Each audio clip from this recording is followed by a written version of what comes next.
bantu bacu mumeze mute? Ubu noneho tubazaniye inkuru ivuga ku myanzuro yafatiwe mu nama y'abakuru b'ibihugu bya EAC, ni ukuvuga umuryango wa Afurika y'Iburasirazuba, yayobowe na Perezida Paul Kagame.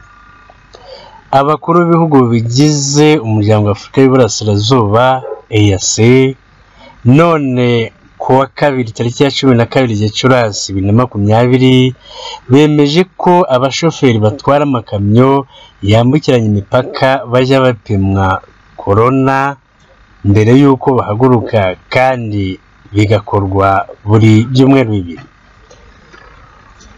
Uyu ni umwe mu myanzuro yafatiwe mu nama yabaye hifashishijwe ikoranabuhanga ry'amashusho aribyo bita video conference, yitabiriwe na Perezida w'u Rwanda Paul Kagame, Perezida wa Uganda Yoweri Kaguta Museveni, Perezida wa Kenya Uhuru Kenyatta na Perezida wa Sudani y'Epfo Salva Kiir. Iyi nama yigaga ku ngamba zihuriweho zafatwa mu guhangana n'iki cyorezo cya corona mu karere. Ibihugu bya Tanzania n'u Burundi ntabwo byitabiriye inama nyunguranabitekerezo. Hashize iminsi ibihugu by'u Rwanda na Uganda bigaragaza ko ubwandu bushya bw'icyorezo cya corona buri kuboneka cyane mu bashoferi b'amakamyo bambukiranya imipaka. Byatumye u Rwanda rufata ingamba zirimo gushyiraho uburyo abashoferi b'amakamyo baturuka hanze baja bagarukira ku mupaka ntibagere mu gihugu, imodoka zabo zigatwarwa n'abandi bakazigeza aho zipakururira. Uwo mwanzuro ntiwishimiwe n'abashoferi muri Tanzania kuko bavugaga ko bizongera ikiguzi cy'urugendo. Abakuru b'ibihugu bya EAC banzuye ko hashyirwaho uburyo bwo gutanga ibyangombwa by'abapimwe icyorezo cya corona no gusangira ibyavuye mu bizamini by'abapimwe. Abaminisitiri b'ubuzima, ubucuruzi n'ubutwererane nibo bashinzwe gukurikirana ishyirwa mu bikorwa by'iyi myanzuro.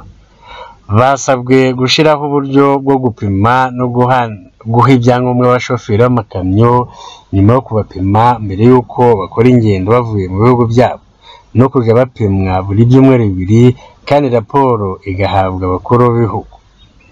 Abakuru b'ibihugu bemeje ko mu gihe cy'iki cyorezo guhanahana amakuru ari ingenzi.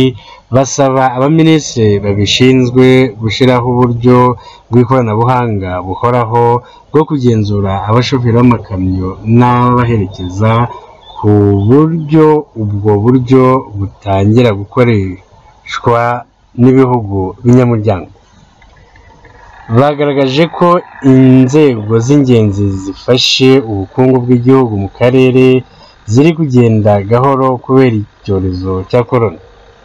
Izi nzego zirimo nk'ubuhinzi, ubucuruzi, inganda, ubukerarugendo n'imyidagaduro, maze basaba ibihugu korohereza inganda z'imbere mu bihugu zirimo gukora ibikoresho biri kwifashishwa mu guhangana n'icyorezo cya corona nk'udupfukamunwa, imiti isukura intoki, amasabune, imyambaro itwikira isura, ibiribwa, ibyuma bifasha abarwayi guhumeka n'ibindi. Basabye ko abahinzi n'aborozi boroherezwa bagakomeza ibikorwa byabo haba muri ibi bihe by'icyorezo cya corona na nyuma yacyo, no gufasha mu kuzahura ubucuruzi buto n'ubuciriritse bwagizeho ingaruka n'icyorezo cya corona.